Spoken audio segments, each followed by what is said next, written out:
harana. Marahil ikaw ay nagtataka.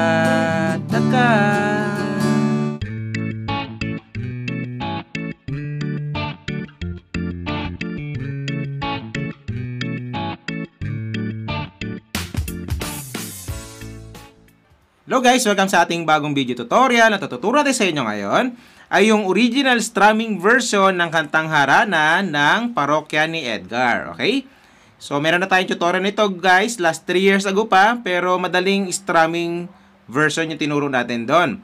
Pero ituturo natin sa inyo ngayon yung pinaka-original na strumming ng kanta, no? Para mas maganda pakinggan kapag in-strum nyo siya. Okay? So yan. So kung gusto nyo guys matutunan yung plucking version nito, puntahan nyo sa isang video natin, gumawa rin tayo ng plucking version. Okay? So, yan. So, papanilig ko muna sa inyo guys yung kanyang intro para may idea kayo kung natuturo natin, ha? So, do yung madasamay.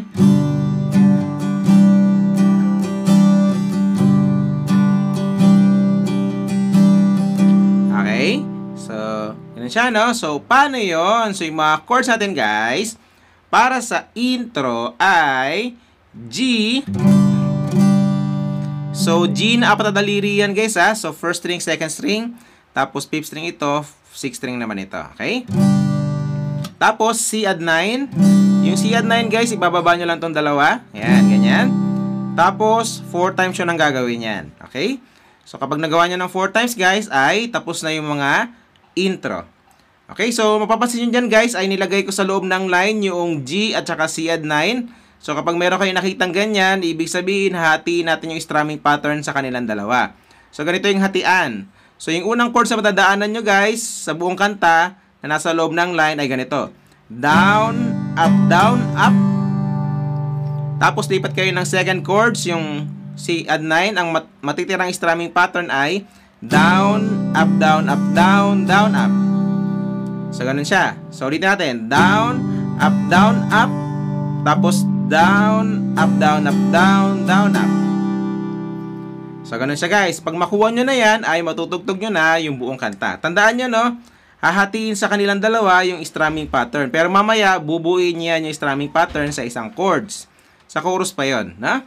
So, yan. So, pasadaan na natin guys yung mga intro para mas makuha nyo siya, no? So, pwede nyo ako sabayan. So,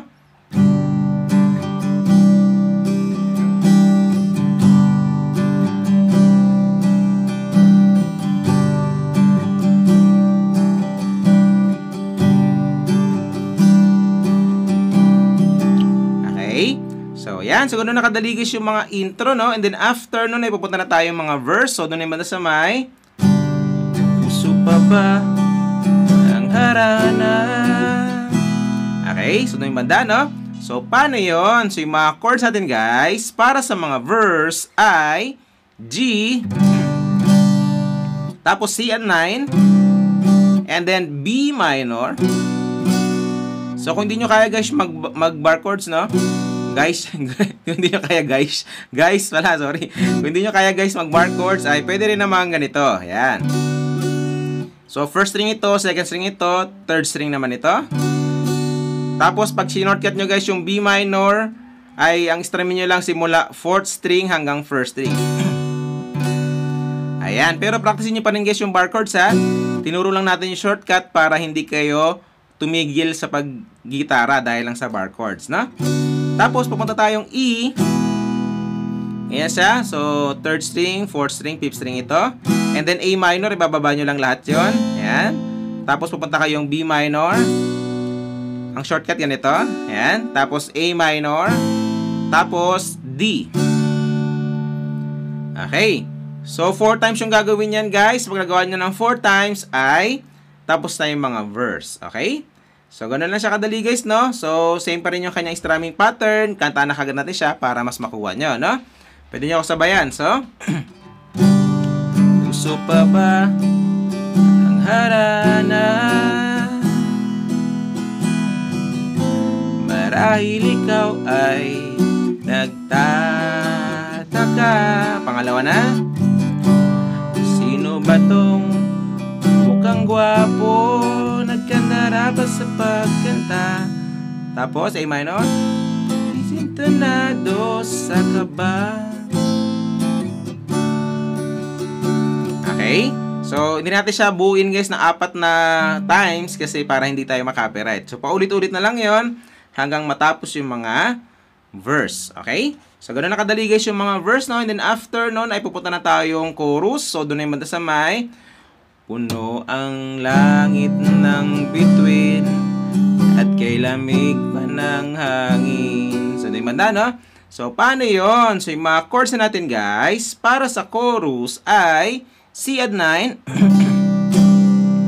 So, kung mapapansin nyo dyan guys, yung C add 9 ay wala na siyang kagrupo, no? So, ibig sabihin, bubuin nyo sa kanyang strumming pattern. So, C add 9, tapos B minor, and then A minor, tapos D na nasa loob ng line, tapos G na wala sa line. Wala sa line. Ayan, G. Tapos, second na ng mga chords na tayo, C add 9, tapos B minor, and then A minor, tapos D. Ayan. Ay, D tapos E pala yung dulo ng second line ng mga chords. Pagkatapos na pupunta tayong A minor sa isang A minor, tapos D, yung pinakadulo. Okay? So, yan. So, ganoon ang kadali guys yung mga chords ng chorus. So, same pa rin yung kanyang strumming pattern guys. Ang pinagkaiba lang dyan ay yung mga wala sa loob ng line. So, ganun lang kadali. Bubuin nyo lang sa kanya yung buong strumming pattern. Yung dalawang hatian, no? Diba, hinati yung dalawang chords kanina. Ang gagawin nyo lang ay bubuin nyo lang yung mga chords sa isang, yung strumming pattern sa isang chords. So, halimbawa yung C add 9, bubuin nyo na yung strumming. Down, up, down, up, down, down, up. Down, up, down, up, down, up, down, up, down, down, up. Ganun siya. Bubuin nyo na siya sa isang chords na nandyan. Kasi wala siya sa loob ng line. Okay? So, yan. So, para mas makuha nyo guys, ay kanta na kagad natin siya. So, pwede nyo ako sabayan guys, no? So, babagalan lang din natin para makasabay yung mga beginners. So, puno ang langit ng bituin, kay lamig pa ng hangin. Sa iyong tingin, ako'y nababaliw. At sa kanan naman chords tayo, awitin kong ito, sana'y maibigan mo.